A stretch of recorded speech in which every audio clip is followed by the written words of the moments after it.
c'est ici qu'avait lieu le festival Scoop en Stock, donc en 1989. Il y avait une centaine de journaux lycéens qui étaient présents ici, qui occupaient toutes les allées du lycée.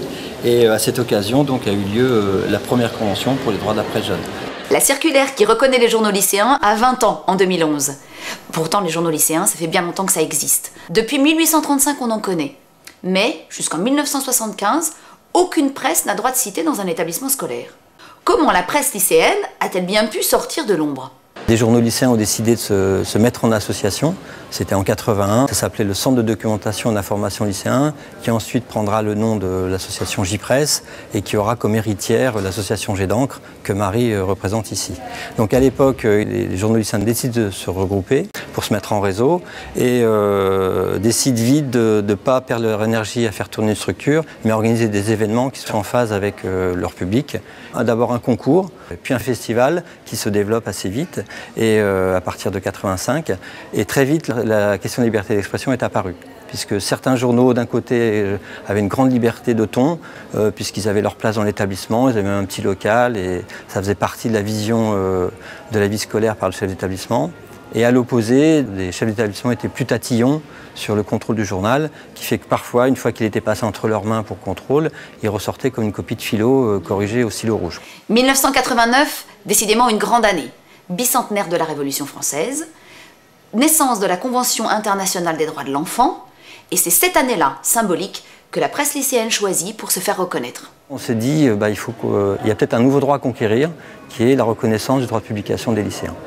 Donc, on décide de convoquer une convention pour les droits de la presse jeune, qui englobait les journaux lycéens, mais aussi les fanzines, puisqu'il y en a beaucoup à l'époque. On se dit qu'on ne peut pas aborder la question de la censure de façon un peu naïve. Et donc, en gros, on fixe deux écueils, que d'une part, c'est pas parce qu'on est un journaliste lycéen qu'on peut dire n'importe quoi, et d'autre part, qu'il ne faut surtout pas corseter cette presse. Donc, on va se tourner vers des partenaires, le Clémy, avec qui on travaillait déjà, la Ligue des droits de l'homme, la Ligue de l'enseignement, et puis l'Institut d'enfance et de la famille, qui était animé à l'époque par Jean-Pierre Rosenzweig. Et ensemble, on constitue un groupe de travail qui auditionne des équipes de journaux lycéens, fait tourner un questionnaire, commence à faire émerger des problématiques. Et le rendez-vous est donné à cette convention pendant ce festival Scoop en Stock, ici, dans ce lycée, pour dire qu'est-ce qu'on fait pour faire respecter nos droits et qu'il y ait moins de disparité d'un lycée à l'autre. La première convention décide d'abandonner tout statut du journal lycéen, perçu au mieux comme réducteur, au pire comme dangereux. Elle adopte alors la déclaration suivante: la presse jeune existe, la presse jeune est libre. Elle constate que l'existence de la presse jeune n'est pas reconnue et que de nombreux journaux sont actuellement confrontés à la censure et à des interdictions arbitraires.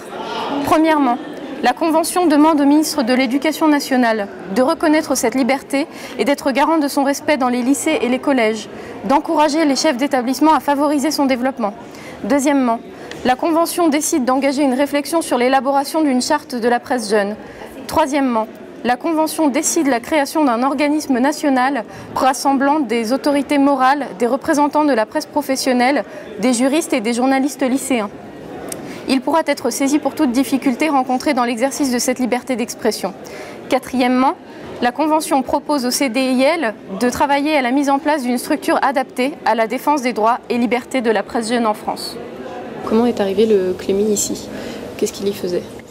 Alors, le Clémy, c'est une aventure qui a débuté dans les années 82, avec l'idée qui était devenue, je crois, urgente, qui était très simple. Dans le rapport que nous avons à l'information, quelle distance critique mettre? Les jeunes qui font des journaux lycéens ont une sensibilité, ils sont en avance dans la mesure où ils ont une conscience. La question, je crois, c'est dès l'instant où on met le doigt dans l'engrenage, dès l'instant où on a 15 ans, 12 ans, 8 ans, 16 ans, et qu'on se dit, mais au fond, j'ai des questions à poser, et le journal me permet de les poser. Le journal me permet d'être avec d'autres jeunes, me permet de réfléchir. Et plus que jamais, je crois, on a besoin de ce rapport-là à l'information. Non pas un rapport passif, on nous montre cela sur telle chaîne de télévision ou sur Internet et tout ça, mais qu'est-ce que moi, de là où je suis, comment est-ce que je peux vérifier l'information, comment est-ce que je peux en parler, etc. Les jeunes qui font des journaux lycéens, c'est pas un hasard si on en retrouve quand même un certain nombre 10 ans après dans la presse et parfois au plus haut niveau. qu'ils soient localiers ou rédacteurs en chef, mais je veux dire qu'ils ont cette sensibilité.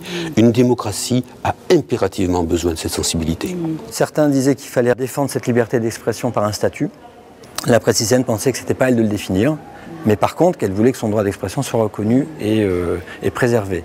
Et en même temps, il y avait une démarche qui était de dire, mais nous, on assume un certain nombre de responsabilités qu'on souhaite fixer dans une charte déontologique, c'est-à-dire nous, lycéens, la façon dont on conçoit nos droits et devoirs. C'est là que le Clémy a eu un rôle effectivement central dans l'institution, qui était de dire, mais il faut impérativement que les jeunes soient partie prenante, aussi ceux qui font, ceux qui écrivent, ceux qui pensent l'information et qui posent des questions. Il y a eu un certain nombre de personnes à des hauts niveaux qui ont dit mais là c'est catastrophique ce que vous avez fait, il va y avoir des procès en pagaille.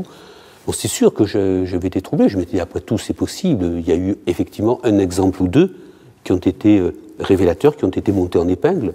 Mais globalement, le problème ne s'est pas posé. J'ai toujours pensé que c'était très exactement l'inverse, qu'au plus il y avait dans un établissement d'information, au plus s'il pouvait y avoir 3 ou 4 journaux, etc., au plus il y a une vie qui met à l'abri d'une explosion. J'aurais même envie de dire que c'est totalement insensé de ne pas prendre en considération les questions des jeunes. C'est pas sérieux. Et on est constamment en train de croire quelque chose de l'autre sans demander à l'autre ce qu'il est et ce qu'il pense.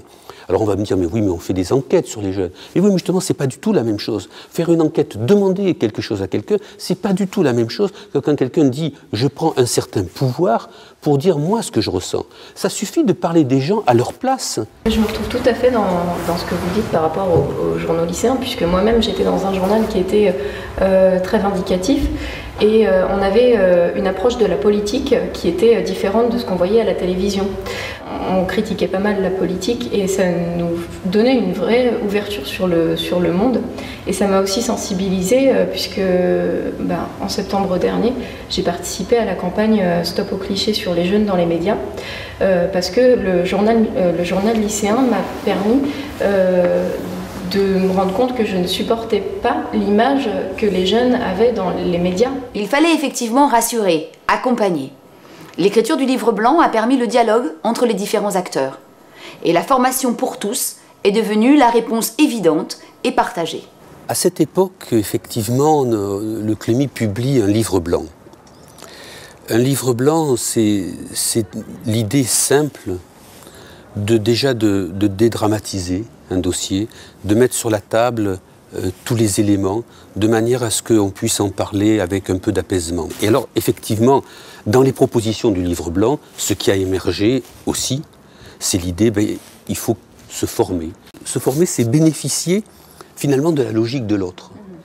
Et le Clémy, c'est d'une certaine façon une institution qui est là pour permettre à tous les éléments de s'écouter et de mûrir. Et ensuite, bien entendu, moi en tant que directeur du Clémy, mon devoir, puisque je dépendais du ministre, c'était d'arriver et de dire voilà nos propositions. Voilà comment est-ce que, et ça c'est une autre phase, comment est-ce qu'on peut traduire cela pour accompagner. Donc la circulaire paraît. Et alors, qu'est-ce qui change dans les lycées ? Les choses s'améliorent dans beaucoup d'établissements. C'est-à-dire que la circulaire propose une règle du jeu claire pour les élèves rédacteurs, les adultes qui les accompagnent, les chefs d'établissement. C'est une base de dialogue constructif pour la bonne vie du journal dans l'établissement. En revanche, dans certains établissements, les zones de flou qui restent dans la rédaction de la circulaire entretiennent des difficultés qu'il faut résoudre. Et ces difficultés sont de quel ordre ? Il y en a 3. C'est la difficulté pour les élèves mineurs d'exercer la responsabilité de publication. Pour les chefs d'établissement, la façon dont ils peuvent interdire ou suspendre la publication. Et enfin, comment gérer l'expression politique des lycéens dans leurs journaux. Donc, en ce qui concerne la responsabilité des mineurs, comment le problème pouvait être résolu ? Alors, la circulaire qui sera réécrite en 2002 propose que les élèves mineurs puissent être responsables de publication avec l'accord de leurs parents, puisque c'est ceux-ci qui endossent la responsabilité juridique. Pour ce qui est du rôle du chef d'établissement dans l'interdiction des journaux lycéens, est-ce Qu'est-ce qui se passait? Qu'est-ce qui ne fonctionnait pas? Est-ce qu'il y avait des malentendus? Est-ce qu'ils étaient dans la censure? Non, ils n'étaient pas dans la censure. Le problème, c'était que la façon dont ils pouvaient exercer leur droit de suspendre ou d'interdire la publication si elles exposaient les élèves à un délit de presse ou si ça pouvait troubler la sérénité de l'établissement n'était pas notifié de façon précise. C'est-à-dire qu'il n'était pas obligé, par exemple, d'écrire les motifs de sa décision ou sa durée dans le temps, ce qui fait que ça laissait la place à des interprétations, des rumeurs. La façon dont ça a été résolu, c'est très simple, c'est demander au chef d'établissement de notifier sa décision par écrit, de l'argumenter, de lui mettre un délai dans le temps, et pour que le dialogue puisse se construire sur une base objective. Et enfin, il est tenu d'informer le conseil d'administration qui peut saisir de l'occasion pour débattre du rôle du journal dans l'établissement. Pour ce qui est de l'expression politique des jeunes, est-ce que cette expression allait trop loin? Est-ce qu'elle faisait peur au chef d'établissement? C'est pas que les lycéens allaient trop loin, c'était que, là encore, il y avait une zone de flou dans la circulaire, c'est-à-dire qu'il y avait une tension entre le droit d'expression politique des lycéens reconnus et la nécessaire neutralité de l'établissement, de l'enseignement. Donc là, les chefs d'établissement avaient une zone d'interprétation, parfois trop large, qui créait des difficultés. Ça a été résolu dans cette rédaction suivante.